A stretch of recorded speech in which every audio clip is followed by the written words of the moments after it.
One अधिकार अधिनियम को लेकर आज शिमला में जनजातीय विकास विभाग द्वारा राज्य ग्रामीण विकास संस्थान के संयुक्त तत्वाधान में एक दिवसीय कार्यशाला का आयोजन किया गया, जिसमें राजस्व एवं जनजातीय विकास मंत्री जगत सिंह नेगी ने बतौर मुख्य अतिथि शिरकत की। बैठक में जनजातीय क्षेत्रों के जिला उपायुक्त, वन मंडल अधिकारी, एसडीएम, जिला परिषद सदस्य व पंचायत समिति के सदस्य मौजूद रहे। कार्यशाला के दौरान 2006 में बने वन अधिकार अधिनियम की बारीकियों से सभी को अवगत करवाया गया। इस दौरान जगत सिंह नेगी ने कहा कि वन अधिकार अधिनियम को 2006 में लागू किया गया था, जिसके तहत जनजातीय लोगों को वन भूमि पर जीवन यापन करने की मान्यता दी गई है। उन्हें भूमि का पट्टा देकर मालिकाना हक देने की बात कही गई है। हिमाचल में इस अधिनियम को लागू किए हुए 16 वर्ष हो चुके हैं, लेकिन इसके सकारात्मक परिणाम सामने नहीं आए हैं। ऐसे में आज इस संदर्भ में एक कार्यशाला का आयोजन किया गया है, ताकि जनजातीय क्षेत्रों में रह रहे लोगों को इस अधिनियम की सुविधा प्रदान की जा सके। आप सभी इस बात से जानकार हैं आप कि जो फॉरेस्ट राइट्स एक्ट है, ये 2006 में यूपीए गवर्नमेंट, जब कांग्रेस की गठबंधन सरकार थी, उस समय लाया गया। ये बहुत ही महत्व का ऐतिहासिक जो है एक एक्ट है, जिस किस्म का मनरेगा भी उसी दौरान आया था। तो इस एक्ट के तहत जो है करोड़ों देश में हमारे जो है ज़्यादातर जनजाति लोग हैं या फॉरेस्ट ड्वेलर्स हैं, जिनको ज़मीन का हक नहीं मिला है, और इस कानून के तहत उनको जो है ज़मीन में जो है उनके राइट्स देने का है, उनको जो है पट्टे देकर मालिकाना हक देने की बात है। तो ये हिमाचल में ये एक्ट को इम्प्लीमेंट किए हुए, नोटिफाई हुए आज 16 वर्ष से ज़्यादा का समय हो रहा है, परंतु जो डिज़ायर्ड जो रिज़ल्ट है वो अभी तक नहीं आया। तो हमने पिछले बार जो है एक जो है सभी ट्राइबल एरियाज़ में जो है इसके लिए ट्रेनिंग निचले लेवल से पंचायती राज के हमारे प्रतिनिधियों से लेकर अधिकारियों तक करने के लिए हमने कुछ बजट का प्रावधान भी किया, परंतु पिछले वर्ष जो है बाढ़ के कारण जो है ये प्रोग्राम पूरी तरह से नहीं चल पाया।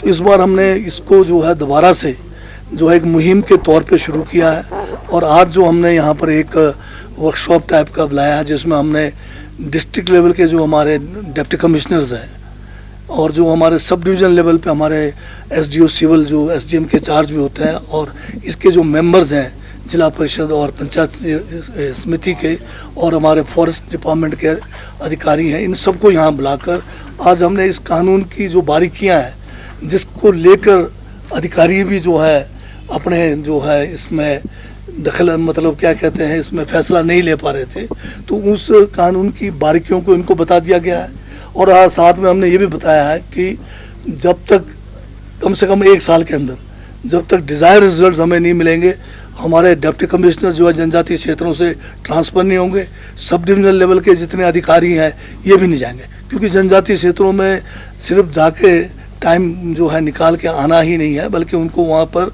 लोगों के हक में काम भी करना है। तो ये बहुत बड़ा एक इशू है। इसमें जो है पूरा हमारा जनजातीय इलाके हैं और बॉर्डर के साथ लगते हैं। लोगों को अगर हम वहाँ ज़मीन का हक नहीं देंगे, वहाँ पर लोगों को पलायन को रोकना पड़ेगा, बेरोज़गारी को दूर करना पड़ेगा। इसलिए आज अधिकारियों के साथ भी हमारी जो है यहाँ पर इस वर्कशॉप में एक एक उनके जो डाउट्स थे कानून को लेके, उसको हमारे यहाँ पर जो रिसोर्स पर्सनस आए हैं, हमारे यहाँ पर NGOs भी बुलाए हैं, उन्होंने इनके डाउट्स क्लियर कर दिए। अब हमारे अधिकारी भी काफ़ी जो है अब इसकी जानकारी इनको मिल गई है। हमने समय सीमा बांधा है। अब इसका हमने ये किया है कि ग्राम सभा लेवल पर 1 महीने से ज़्यादा फाइल नहीं पेंड होगा।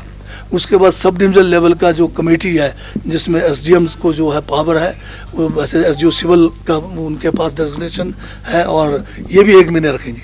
और जो उसके ऊपर डीएलसी है, डीएलसी में भी 1 महीने से ज़्यादा फाइल पेंड नहीं होगा। और जो नोतोड़ नियम है वो अलग है। FRA जो है ऑल इंडिया लेवल का एक्ट है हमारा, और जो नोतोड़ नियम है सिर्फ हिमाचल प्रदेश के संदर्भ में था। उस समय ये जो है FCA नहीं था, फॉरेस्ट कंजर्वेशन एक्ट जब 1968 में ये किया गया। 1980 तक नोतोड़ में 20 बीघे से कम लोगों को ज़मीन देने का प्रावधान था। 80 में जो है FCA जो है पूरे देश में लागू हुआ, और 1996 तक हिमाचल में फिर भी मिलता रहा जनजातीय क्षेत्रों में, परंतु सुप्रीम कोर्ट के इसमें मॉनिटरिंग करने से बहुत सख्ती इसमें FCA में किया गया, तो नोतोड़ मिलना जो है बाकी इलाकों में बंद हो गया। जनजातीय क्षेत्रों में इसको जो है फिर भी खुला रखा था। तो हमने 2014 से लेकर 17 तक एफसीए को पिछले गवर्नमेंट कांग्रेस के समय में सस्पेंड किया ताकि नोतोड़ मिले। बहुत सारे लोगों को मिले नोतोड़। 18 तक ये कानून था, बीजेपी के गवर्नमेंट ने उसमें जो एक भी केस जो है नोतोड़ में नहीं दिया। फिर हमने आंदोलन किया, आंदोलन करने के बावजूद 2020 में 1 साल के लिए फिर सस्पेंड किया, परंतु फिर भी बीजेपी गवर्नमेंट ने जो है एक भी नोतोड़ का केस जो है स्वीकृत नहीं किया। दोबारा हमारी सरकार भी आई, हमने जो है दोबारा कैबिनेट से प्रस्ताव पास करके माननीय गवर्नर महोदय को प्रेषित किया। जनजातीय सलाहकार परिषद से भी ये प्रस्ताव गया। हमारे माननीय विधायक यहाँ पर हम सब जो है उनसे भी मिले, जो पहले के विधायक थे जनक राज जी हैं, हम लोग मिले गवर्नर साहब से। मेरा चौथा दौरा है गवर्नर साहब के पास, अभी मैं अकेला भी जाके मिला। तो उम्मीद है कि एफसीए जो है सस्पेंड होना चाहिए।